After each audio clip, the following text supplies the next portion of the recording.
Good morning, everybody. This is the first morning with the Tesla Model S. Well, car greeted me this morning. It was almost as if it was waiting for me. Came up, touched my door handles, everything extended. Hopped in, all my dash came alive here. I love these USB ports they got. One I got a memory card in there with all my MP3s on it. The other one I got my iPod charging cable. I don't know if you can tell from the graph, but I did a very spirited drive. Oh no, I only have 110 volt outlet to charge from at this temporary time being, which is no problem because there's plenty of free charging stations very close to me. So I was only able to gain about 20 miles back yesterday. Not a big deal. So, I guess here we go.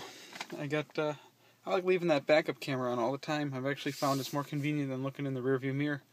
Plus, with the rearview mirror, can't see too much out the back there. But look at that, and that's the standard. If that's the standard, I'd hate to see what the high definition looks like because this is already awesome. So, hit the brake. Car's waking up here a little more.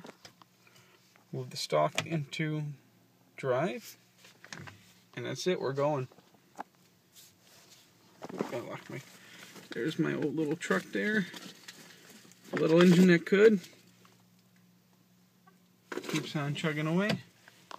And the rearview mirror there, that little green Nissan Cube, that's the car that this thing is going to be replacing. So why don't we just start off with a little downhill drive. Oh, got someone else backing out there. Watch my rear camera.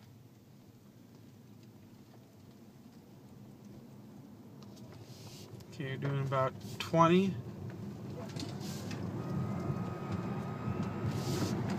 And now we're doing 60.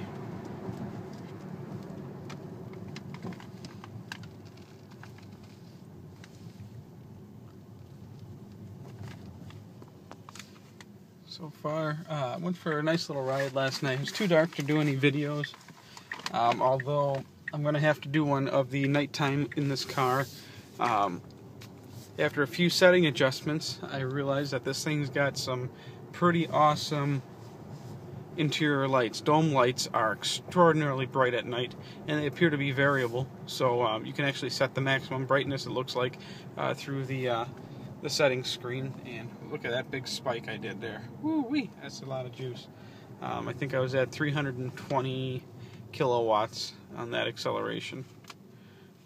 The regenerative braking on this thing is awesome as well.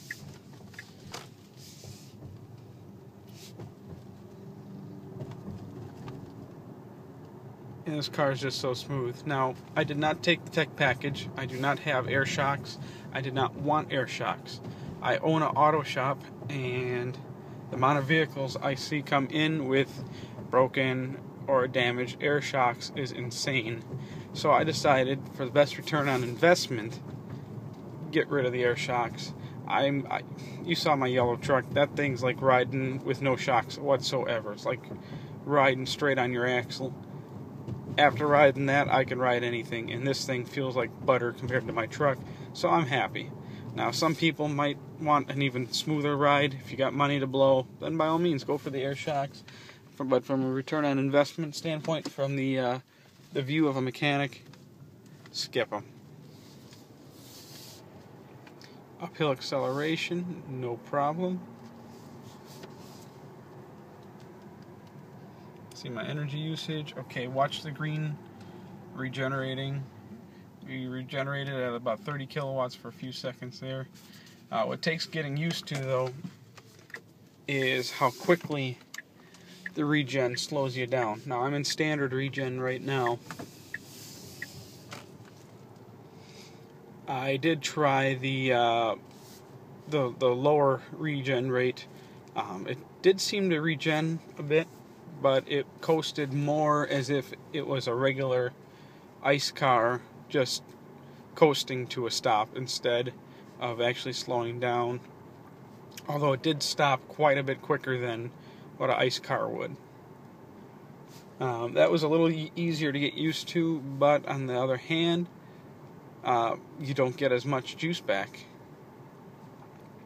And the name of the game with this kind of car is you get as much in that battery pack as you can. See a few spikes there.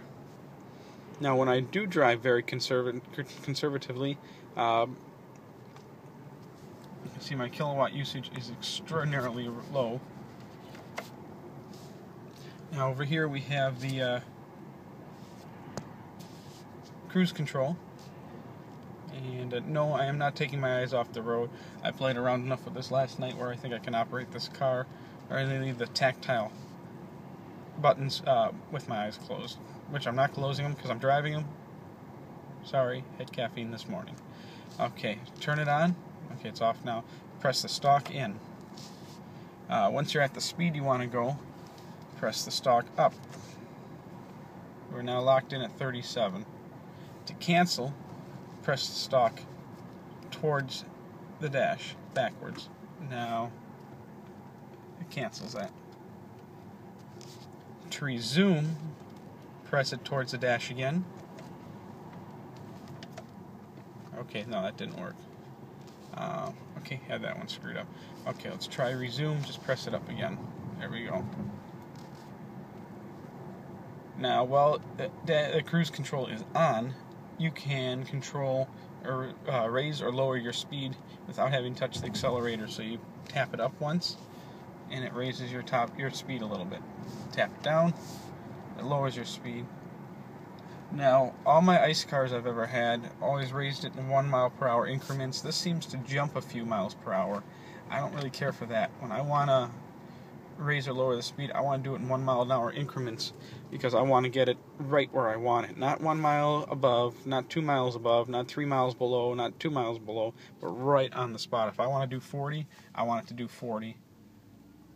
So it can get a little tricky trying to get that all set. Now I'm going to do a little gentler acceleration.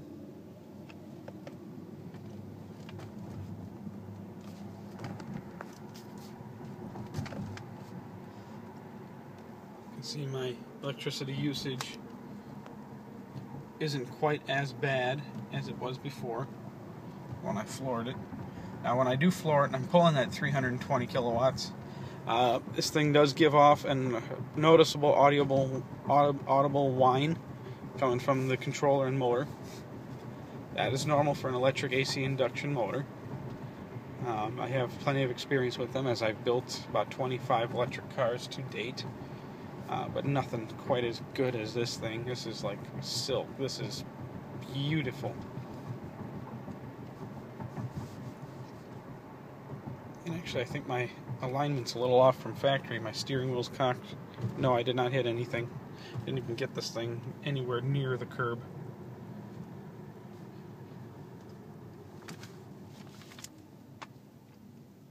I'll get regenning again.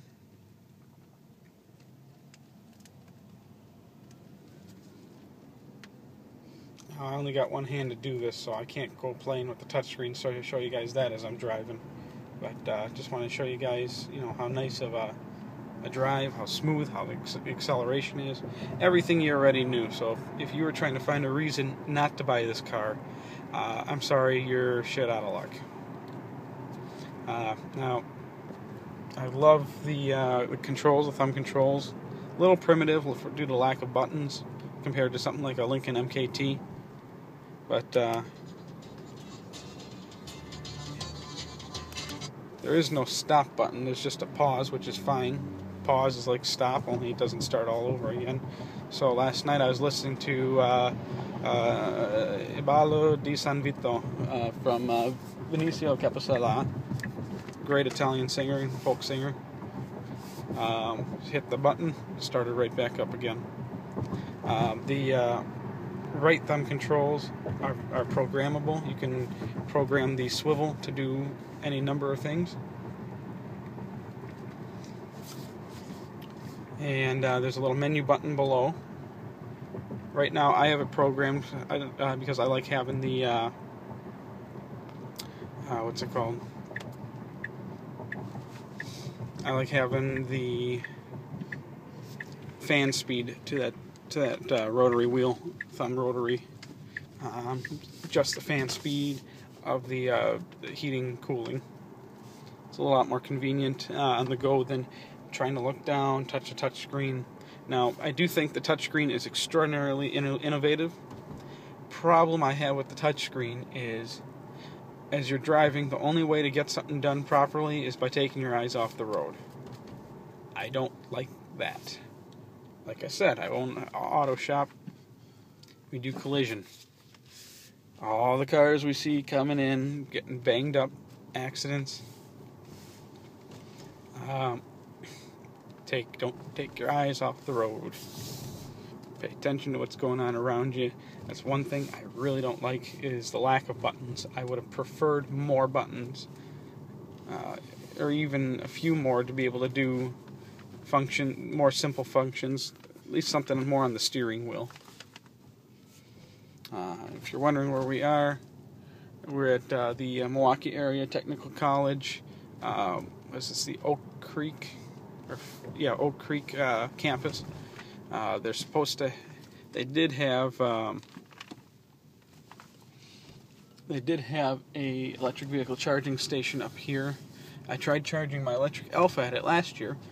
The jerks were stupid, and they put the charging station inside a handicapped parking space. So while I was sitting there charging, I went to use the restroom. Mr. Cop came over and slapped a ticket on my windshield. Ain't that something? And it's a private campus, so really? Just really?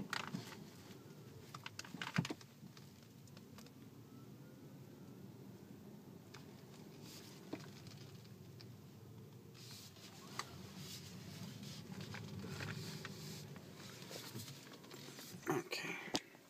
Tap the stock up. Reverse. And of course the phone's got a ring. Call back. So you can see a nice handicap space. I do have a handicap tag now, so no, not for the sole purpose of charging. And no, I'm going to park like a jerk right now. Park. The door. Plug the phone. Just to see if this thing's active. Grab my charge point card.